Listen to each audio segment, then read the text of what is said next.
Good morning. ব্যবসা শিক্ষার সকল ছাত্রদের আমার অনলাইন সেশনে স্বাগত জানাই। আমি আপনাদের শাহান স্যার। আজকে ম্যানেজমেন্টের দ্বিতীয় পত্রের নতুন একটি অনলাইন সেশনে আপনাদের সাথে যুক্ত হলাম। আশা করি আপনারা সবাই ভালো আছেন, নিরাপদে আছেন। তো আজকে আমরা আলোচনা করব সমন্বয় অধ্যায় 9। তো এটা আজকে সমন্বয় অধ্যায়ের লাস্ট আলোচনা। তো আজকের আলোচনায় আমরা দেখব সমন্বয়ের নীতিমালা বা সমন্বয় সাধনের নীতিমালা, সমন্বয় সাধনের কৌশল, সমন্বয় সাধনের উপায় বা পূর্ব শর্ত, তারপর বাড়ির কাজ। আজকের এই আলোচনা শেষ হয়ে গেলে আমাদের অধ্যায় শেষ হয়ে যাবে। গত ক্লাসে আমরা সমন্বয়ের গুরুত্ব, সমন্বয়ের অন্যান্য আরো বিষয়গুলো নিয়ে কথা বলেছিলাম। তো আজকে এই 3টা টপিক আলোচনা হবে। তো প্রথমে আমরা আসবো সমন্বয়ের নীতিমালাগুলো। তো আমি যেই টপিকগুলো বলবো আপনারা আপনাদের সিডব্লিউ কপিতে সেগুলো তুলবেন। আজকের এই লেকচারটি সিডব্লিউ কপিতে অবশ্যই তুলতে হবে আমার এই পয়েন্টের বর্ণনাগুলো শুনে। তো সবাই সিডব্লিউ খাতাটা সাথে নিয়েই ক্লাসটি করবেন। তো সমন্বয়ের প্রথম পূর্ব শর্তটা হচ্ছে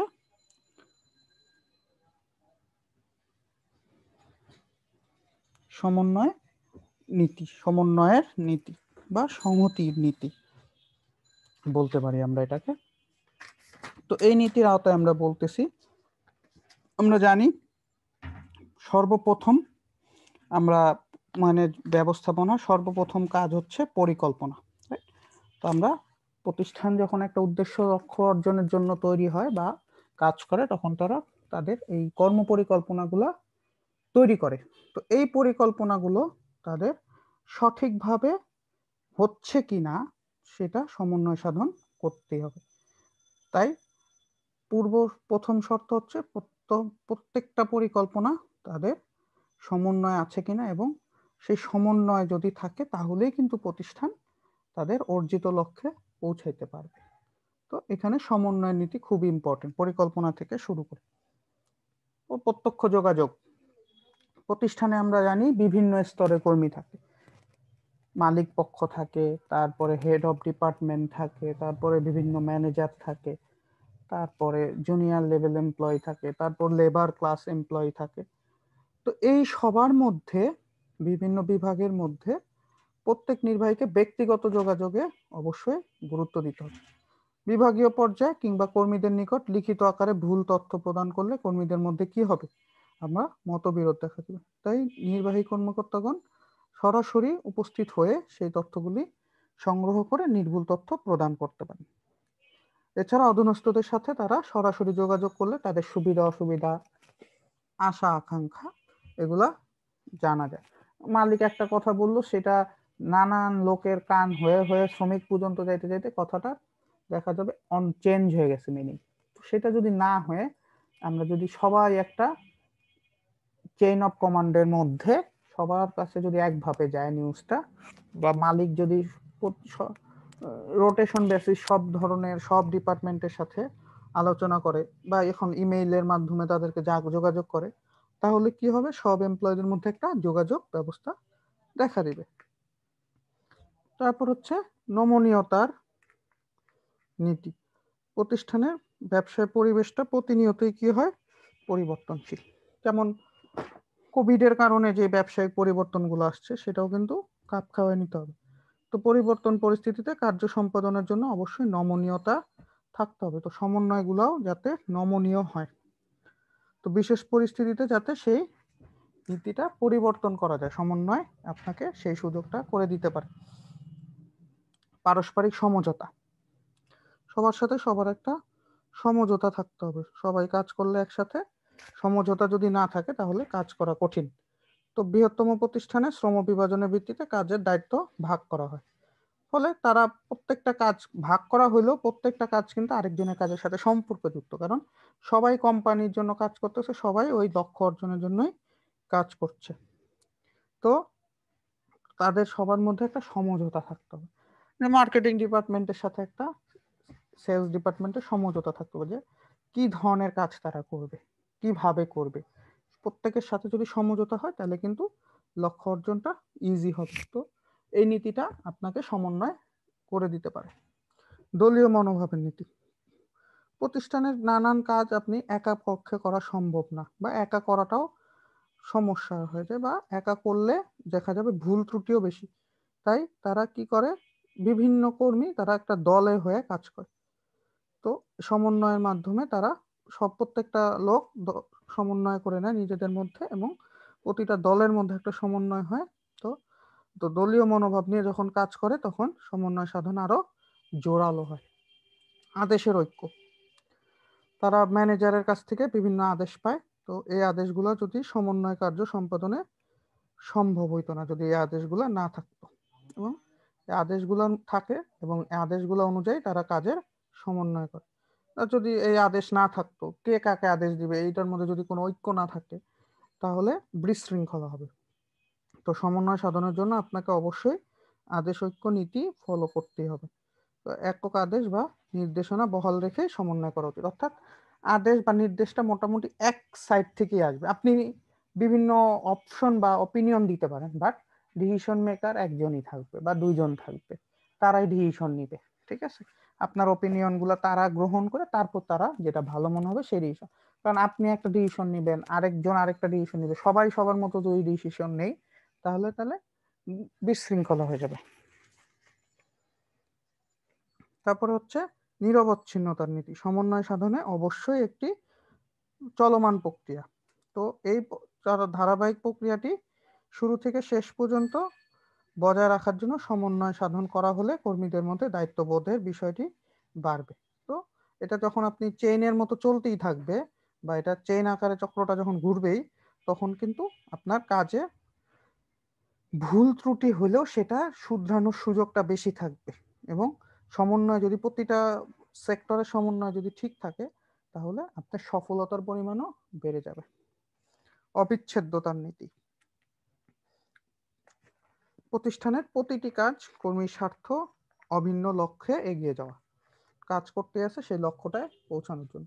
তো তারা নিজেদের চেষ্টা দলীয় চেষ্টার মধ্যে যোগসূত্র স্থাপন করে সেই সমন্বয়ের মূল বিষয়। অবিচ্ছেদ্য হচ্ছে তাদের অবিচ্ছেদ্য কাজটাই হলো যে তারা সেই লক্ষ্য অর্জনে পৌঁছাবে বা লক্ষ্যটায় পৌঁছাবে, সেটাই তাদের অবিচ্ছেদ্যতার অংশ।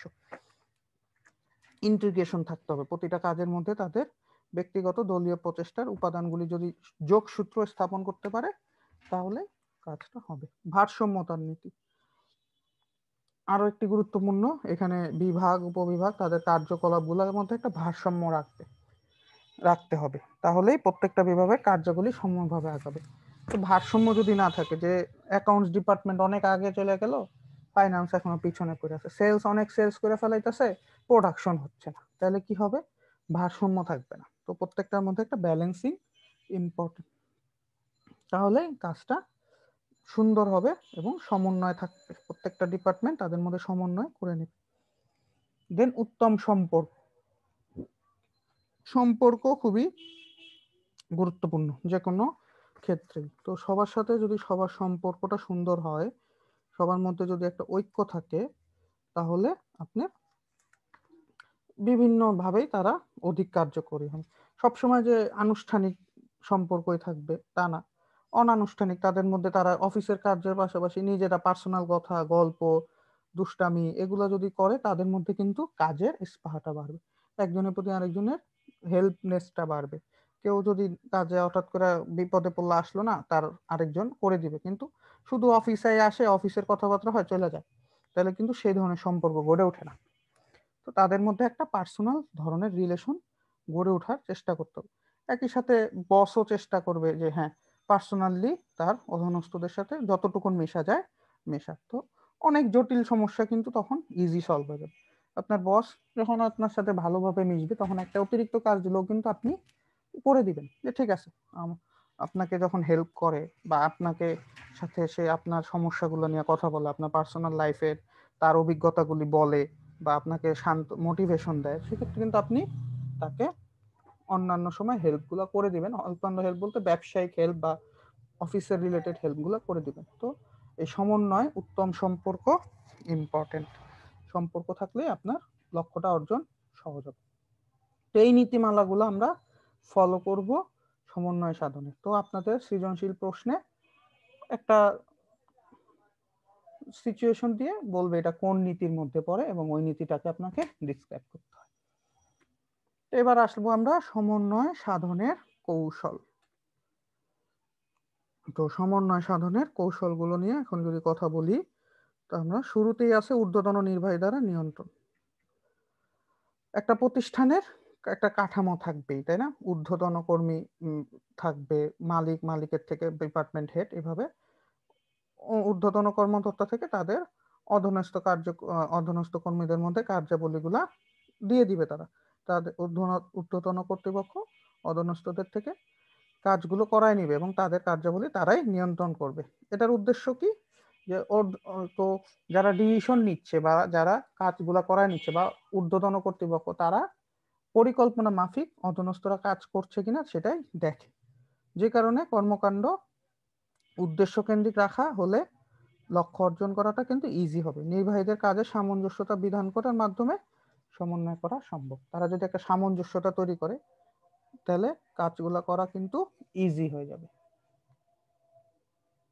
তারা যদি একটা নিয়ন্ত্রণের মধ্যে থাকে বা তারা যদি একটা কম্প্যারিজন তৈরি করার মতন একটা কিছু তৈরি করে নেয়, তাহলে দ্রুত বা তারা পর্যবেক্ষণটা ভালো হয়। নিয়মিত আলাপচারিতা, তো প্রতিনিয়ত আপনাকে আপনার অধীনস্থদের সাথে আলাপ করতে হবে। নির্বাহীকে সকল প্রকারের ভুল বোঝাবুঝি, অসামঞ্জস্যতা দূর করতে হবে। ম্যানেজারের কাজই কিন্তু লোককে দিয়ে কাজ করানো এবং তাদের মধ্যে কোনো সমস্যা দেখা দিলে সেই ধরনের সমস্যাগুলোকে দূর করার জন্য আলাপ করা, বা সমস্যা না হলেও তাদের মধ্যে আলোচনা করা। খোলামেলা আলোচনার মাধ্যমে তারা সহজেই কিন্তু কাজ সমাধান, যে কোনো জিনিস দেখবেন সবাই যদি আমরা শেয়ার করি সবার সাথে, তাহলে কিন্তু দ্রুত কাজটা করে ফেলা যায়। কমিটি ব্যবস্থা। কমিটি হলো কয়েকজন ব্যক্তি মিলে একটা দল করা, যেটা আমি একটু আগে বললাম যে গ্রুপে কাজ। এটা নির্ধারিত বিষয়ে সিদ্ধান্ত নিল। যে আপনি কমিটি ঠিক করে দিলেন যে এটা একটা সিদ্ধান্ত নিব বা আমরা একটা নতুন প্রোডাক্ট ছাড়বো, তো আমরা একটা কমিটি তুললাম যে তারা এইটা দেখবে যে নতুন প্রোডাক্টটা কি ছাড়ার জন্য কি কি করা দরকার। তো তারা বিভিন্ন পক্ষ, স্বার্থ ইত্যাদি সিদ্ধান্ত গ্রহণ করবে এবং সেটা তারা চিন্তা ভাবনা করবে এবং বিভিন্ন সমস্যাগুলো নিয়ে কথা বলবে। তো সমাধান কি সেগুলো নিয়ে কথা বলবে। তো এই আলাপচারিতা করে তারা নীতি নির্ধারণ করবে এবং সমন্বয় প্রক্রিয়াটা কি হবে সেটাও তারা দেখবে। তো কমিটির মাধ্যমে যখন একটা ডিসিশন হবে, সেই ক্ষেত্রে কিন্তু সকল বিষয়গুলো আলোচনায় চলে আসতেছে। যোগাযোগ ব্যবস্থা, উন্নত যোগাযোগ ব্যবস্থা অবশ্যই থাকতে হবে। দ্রুত যত যোগাযোগ হবে সমন্বয় সাধনের একটা কার্যকরী। যে কোনো সমস্যা হলে দ্রুত ইনফরমেশনটা দিয়ে দিতে হবে। যদি যোগাযোগ ব্যবস্থা ভালো না হয়, সমন্বয় সমস্যা পড়ে যাবে, সমন্বয় থাকবে না কাজে। তো উন্নত ও সঠিক যোগাযোগ ব্যবস্থা অবশ্যই, এই কৌশলগুলো অবশ্যই ফলো করতে হবে। তারপরে ব্যবস্থাপকীয় তথ্য ব্যবস্থা। তো আপনার ব্যবস্থাপকীয় তথ্য ব্যবস্থা বা ম্যানেজারিয়াল ইনফরমেশন সিস্টেম, যেটা আমরা এখন ম্যানেজমেন্ট ইনফরমেশনও বলি, MIS, ম্যানেজমেন্ট ইনফরমেশন সিস্টেম, খুবই গুরুত্বপূর্ণ এখনকার যুগে বিজনেস করতে গেলে। প্রত্যেকটা বড় বড় প্রতিষ্ঠানে MIS আলাদা একটা ডিপার্টমেন্টই থাকে। এদের কাজ হচ্ছে, বা এই ব্যবস্থার মাধ্যমে আপনি বিভিন্ন বিভাগের যে কাজ হচ্ছে তার তথ্যগুলা রাখতে পারেন, তথ্য পাইতে পারেন। তো এই তথ্যগুলো যখন আপনি পাবেন, সমন্বয় সাধনের জন্য প্রয়োজনীয় ব্যবস্থা গ্রহণ করতে পারবেন। যে সব ডিপার্টমেন্ট কে কি করতেছে বা অন্যান্য প্রতিষ্ঠান কে কি করতেছে, সেই ধরনের তথ্য যখন পাচ্ছি, তো উন্নত বিশ্বে অনেক প্রতিষ্ঠান এই ধরনের তথ্য প্রবাহ নিশ্চিত করে। এই তথ্যগুলো যখন আপনি পাচ্ছেন, তখন আপনি কিন্তু দ্রুত আপনার সমন্বয় ব্যবস্থাটা তৈরি করে ফেলতে পারেন এবং আপনার কর্মীদেরকে বলতে পারেন যে এইখানে এটা করো, এই ডিপার্টমেন্টের এটা দরকার, ওই ডিপার্টমেন্টের ওইটা ভালো। এগুলো নিয়ে তারা ডিসকাশন করতে পারেন। তাহলে কি হবে, আপনার লক্ষ্য অর্জনটা দ্রুত এবং ত্বরান্বিত হবে। তারপরের টপিক সমন্বয় সাধনের বিভিন্ন কৌশল। এর আগে যেটা আমরা বলছি সেটা ছিল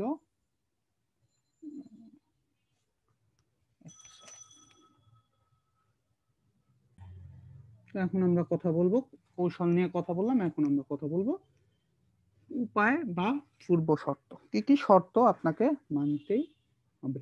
তো আমি যদি এখান থেকে আসবো, উদ্দেশ্য অনুপ্রবেশ। তো স্বেচ্ছায় সমন্বয়ের ব্যাপারে উদ্দেশ্যের ভূমিকা অত্যন্ত গুরুত্বপূর্ণ।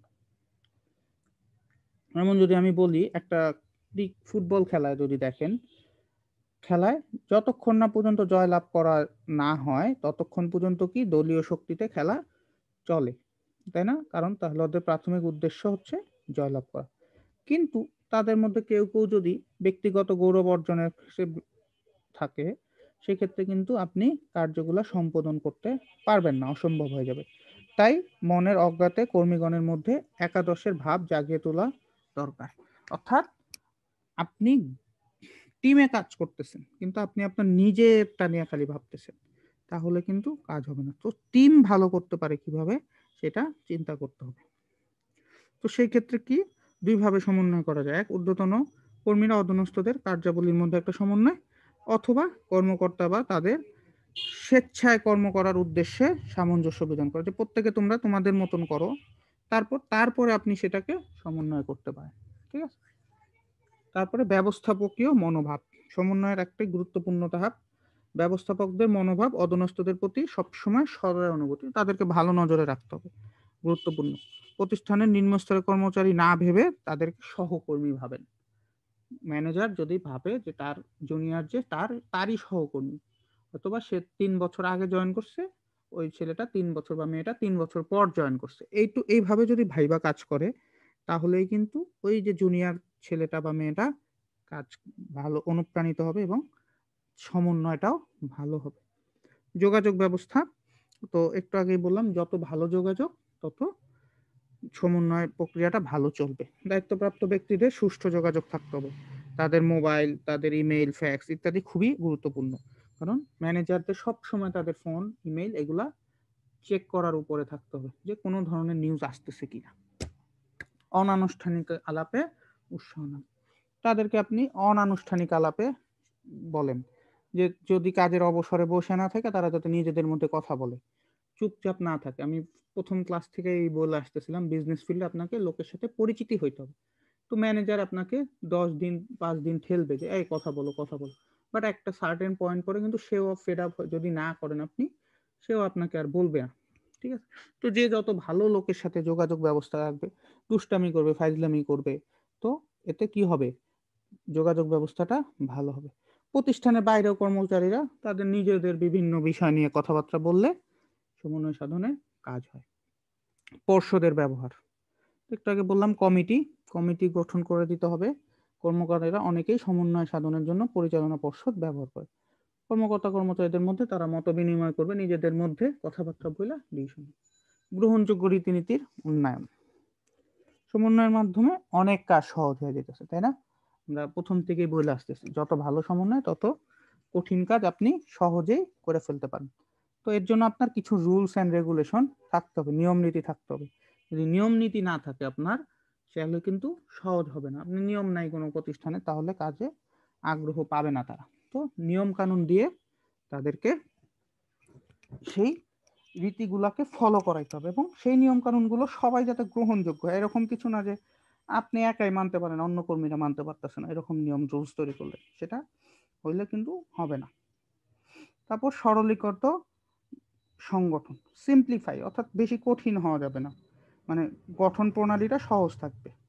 কোনো কাজ সহজ করার জন্য কর্মীদের কোথায় কিভাবে জবাবদিহিতা স্পষ্ট থাকবে, কার কাছে যাইতে হবে, কে কোন বিষয়ে এক্সপার্ট, এই জিনিসগুলো আপনাকে বলে স্পষ্ট থাকতে হবে।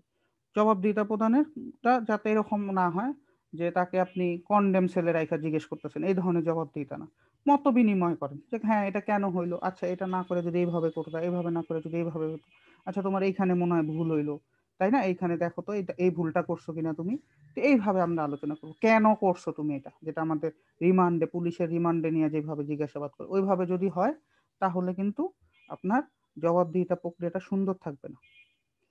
তো আপনারা এর জন্য আমরা কি করতে পারি, যৌথ দায়িত্ব দিয়ে দিতে পারি, গ্রুপে কাজ দিয়ে দিতে পারি, আমরা বিভিন্ন প্রতিবেদন নিতে পারি, তাদের মধ্যে অনানুষ্ঠানিক সম্পর্ক তৈরি করাইতে পারি, তাদের মধ্যে একটা অঙ্গীকার সৃষ্টি করতে পারি যে না আমরাও এই পরিবারের সদস্য বা আমরাও এই কোম্পানির একটা মেম্বার, তো আমাদেরও সেই লক্ষ্যে আগাইতে হবে। তো এই ধরনের একটা অঙ্গীকার সৃষ্টি করতে হবে, তাহলেই আপনি এই সমন্বয়টা ভালো থাকবে। তো এই কয়টা আমরা এখানে ৩, ৬, ৭ এই ৭টা শর্ত যদি আপনি ফুলফিল করতে পারেন এবং তাহলেই আপনার সমন্বয় সাধনের নীতিগুলা বা সমন্বয় সাধনের উপকারিতাটা আপনি পাবেন। আদারওয়াইজ এটার সমন্বয়ের যেই ফলপ্রসূ রেজাল্ট সেটা পাওয়া কঠিন হয়ে যাবে। এবং এটা মেইনটেইন এখন খুবই ইম্পর্টেন্ট। কাজের মধ্যে যদি ইন্টিগ্রেশন না থাকে, কোঅপারেশন না থাকে, তাহলে কোম্পানি আগাইতে পারে না। যত বড় কোম্পানি হোক অবশ্যই তাদের মধ্যে একটা কোলাবোরেশন বা ইন্টিগ্রেশন থাকতে হবে। তো এই হলো আমাদের সমন্বয় চ্যাপ্টারের সর্বশেষ টপিকের আলোচনা।